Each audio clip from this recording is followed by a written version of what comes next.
Hey guys, welcome to the Seven Figure Box podcast. My name is Andrew Frezza, and today we're going to be talking about how to coach more athletes in your group classes. And this is going to be a very tactical episode, a very tactical coaching episode. And I wanted to follow up on last episode because last episode I discussed having less coaches in your classes or sticking with a one coach system longer, really in an effort to be smarter from a financial perspective and to be able to pay your coaches more, offer them more long-term career opportunities.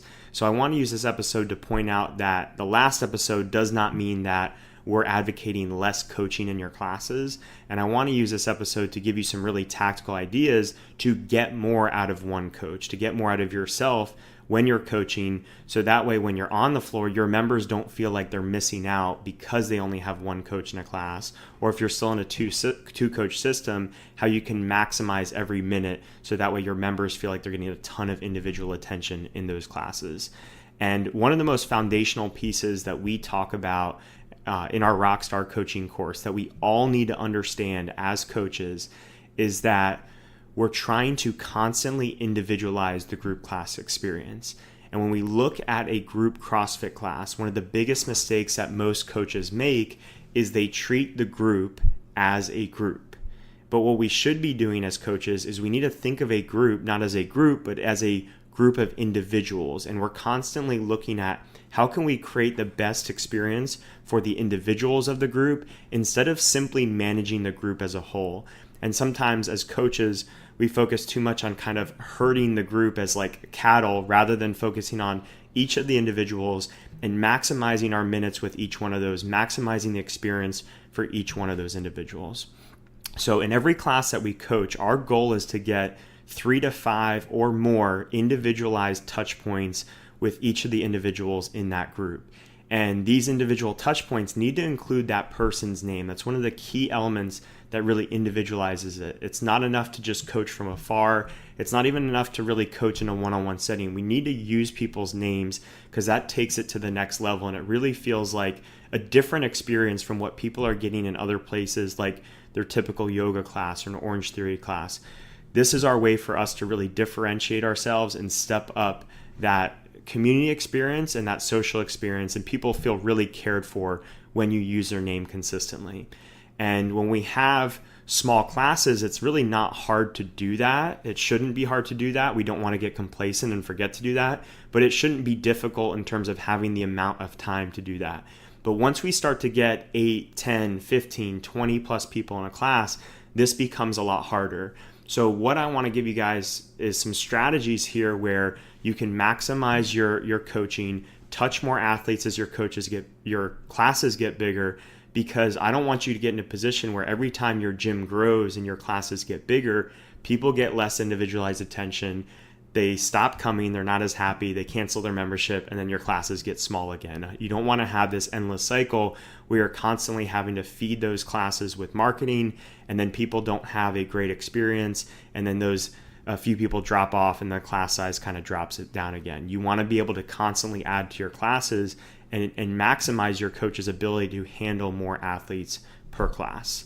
Okay, so got a couple tactical tips here. The very first one is to leverage more static positions in your coaching.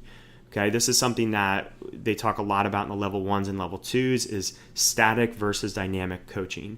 It is so much easier to coach someone when they are standing still than when they are moving. And a lot of times with our lifts or our gymnastics movements, if we can dial in the start and finish of a movement and make that sound, it's much more likely that everything that happens in between is going to look a lot better, right? When someone's deadlifting, if we can dial in their setup and we can dial in what they look like at that finish stood up position, there's a much higher likelihood that the in-between is going to look good. And if their setup doesn't look good and their finish doesn't look good, then we don't really even need to bother with the in-between until we get those dialed in. So I would encourage you guys as much as possible is to utilize static positions more in your coaching. So that way you can provide better feedback. It gives you more time to see things, to adjust things, and you can even coach multiple athletes at a time. If you're doing barbell skill work or you're doing gymnastics skill work, if you can get people to freeze in positions, you can go down the list and correct John, get your butt back. Susie, get your elbows up. You can go one after another and you can correct multiple athletes at a time.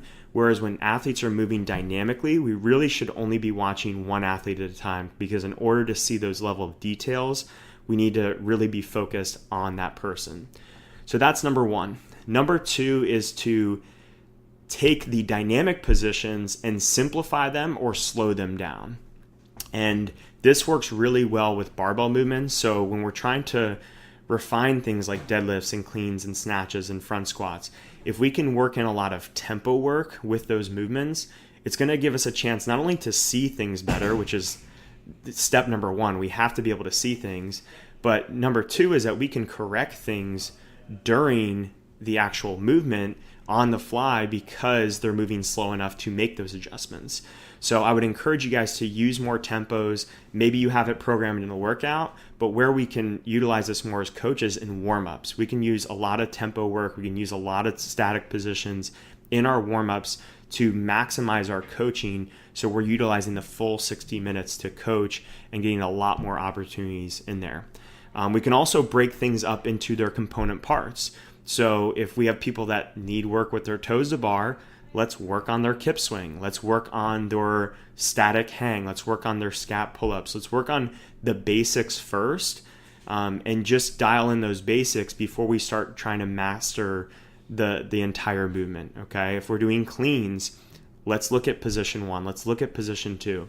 If someone can't get there and hold and feel what position one looks like and be in a strong position, then how can we expect them to get there dynamically when they're moving from the ground? So utilize those holds, slow people down, and in places where we normally think of it as a dynamic position, let's see if we can add a tempo or a static position to it to maximize the coaching. Actually, one thing that we've been doing recently, since a couple of our coaches recently went to the gymnastics seminar, was for things like kip swings, which we normally think of it as a dynamic movement.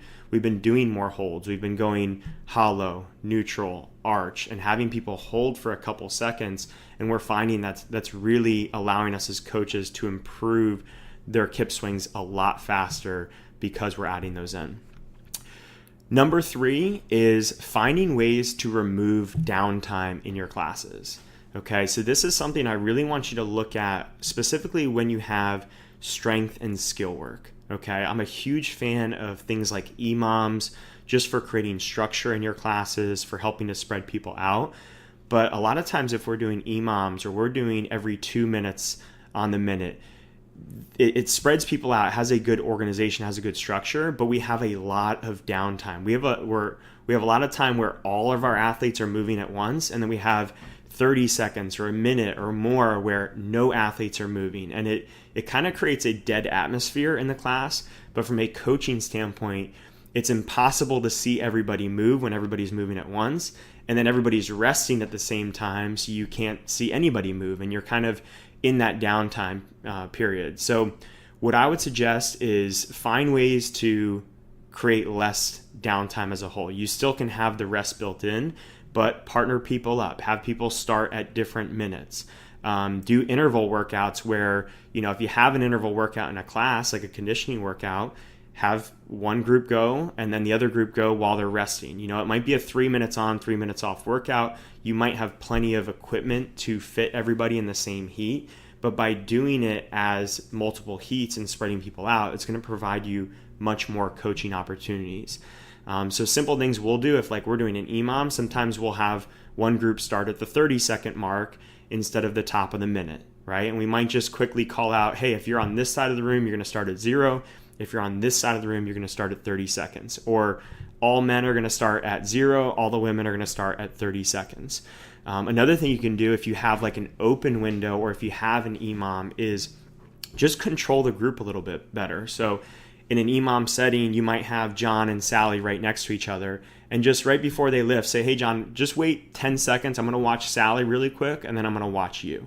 And that simple thing of communicating to John to wait, now you see 2 people a minute instead of seeing 1 person a minute.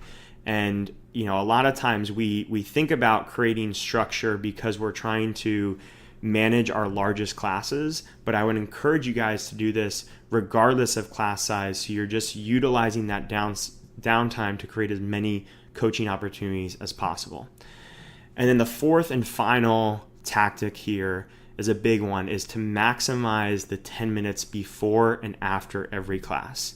So just at the base level, when you think about it, if you can add 10 minutes before and after every class, you're going to give yourself 80 minutes to play with instead of 60. So there's a lot more time for opportunities. And I get that there's going to be times where you're coaching back to back. You won't always be able to do this, but just having this mindset is going to really enable you to be a better coach. So when we talk about the before class period, obviously there's not a ton of coaching you can do, right? You can find out about injuries. You can find out about how that person's current physical and mental state is coming into today's training. You can start to help scale or modify stuff. So you can start to, from a programming standpoint, coach that person. But one of the things that I think about in the warm-up and the 10 minutes before class is I don't want my first touch of a day, my first time talking to an athlete, to be a correction. So if I'm going to warm up and I haven't said hi to someone, I'm usually going to say hi to them first before I correct them. I think that's just a good way of setting the stage for the day and having a great relationship with that person. So if we can get all of our hellos and all of our highs and how you doing's done prior to class starting, then we can start coaching right from the beginning of the warm-up. And that person's going to feel cared for. They're going to get a lot of individual attention, and that's going to start those touch points. So by the time the warm-up ends, you already have 2 or 3 of those individual touch points that we talked about, our goal being 3 to 5 every single day at the minimum.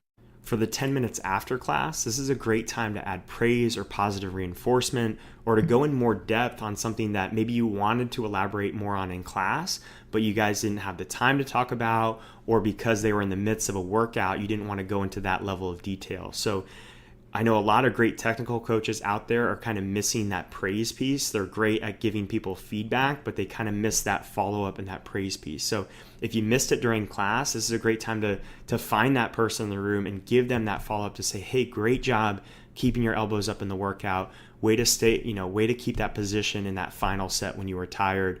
Or the toes to bar looked really good today. Way to string together those sets each time and not let yourself break down. Or maybe it was something in relation to you gave them a correction on their clean and you wanted to explain why you gave them that or why it was so important for them to do that, and you just weren't able to do it. You didn't want to do that in the class setting. So this is a chance for you to go a little bit deeper with people, give them the why behind what you're explaining to them so they don't feel like you're just constantly shouting at them in class. You're giving them a little bit more depth on why you coach that way. And one thing to be careful on after class is that you don't want to make it a mini personal training session. You don't want to give away too much and have people devalue personal training especially if that's something you sell. If that's something you guys don't sell at all and you don't care to, then give away as much as you want. But I would highly recommend, if you're going to do anything after class, keep it more verbal, more discussion based. And if you want to do a quick skill thing because it just wasn't clicking during class and you can do it in 2, 3, 4 minutes with them and give them a taste of what personal training might be like, that's fine. But don't take it too far where you're now devaluing yourself as a personal trainer. So hopefully these tactics really help you to continue to focus on the individuals of your class. Stop managing the class as a whole, as a group. What we want to be thinking about is when we have a group of 10 people, we're treating it like a personal training session with 10 people who need one-on-one attention, rather than a group that we're just trying to manage and keep safe. And if you guys can have that mindset, I think your members are going to get a lot more out of the classes. You're going to find more opportunities for individualized coaching in your classes. And if you're a gym owner out there, you like this content, you think your team could benefit from more content like this, I would highly recommend signing up for the Rockstar Coaching course, where we've created exercises and accountability to put ideas like this into action.